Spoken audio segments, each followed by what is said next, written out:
आणखी एका मोठी बातमी आहे। रावेरमध्ये भाजप आणि राष्ट्रवादी शरदचंद्र पवार पक्षामध्ये आरोप प्रत्यारोप पाहायला मिळतात। रक्षा खडसे आणि श्रीराम पाटलांमध्ये आरोप प्रत्यारोप सुरू झाले आहेत। उमेदवारीसाठी श्रीराम पाटलांनी 3 पक्ष बदलले असा हल्लाबोल रक्षा खडसेंनी केला।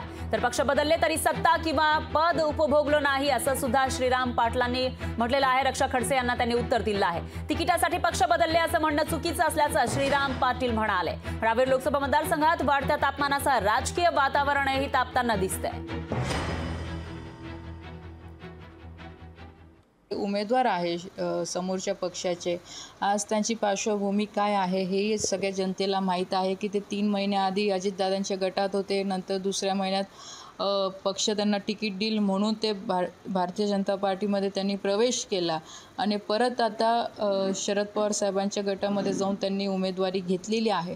ही शेवटी निवडणूक ते त्यांच्या अस्तित्वासाठी हे लढत आहे, पण आम्ही ह्या निवडणुकीला देशाच्या अस्तित्वासाठी आम्ही ही निवडणूक लढवतोय, ना की फक्त रक्षा खडसे म्हणून ही निवडणूक लढवली जाते। तिकीट मिळण्यासाठी पक्ष बदलला असं नाही। साहेबांचं माझ्यावर प्रेम हे 2019 मधलं होतं आणि मी कदाचित आता मधल्या काळात थोडंसं काही कारणास्तव तिकडे गेलो असेल, पण मी कुठलंही पद किंवा सत्ता भोगलेली नाही।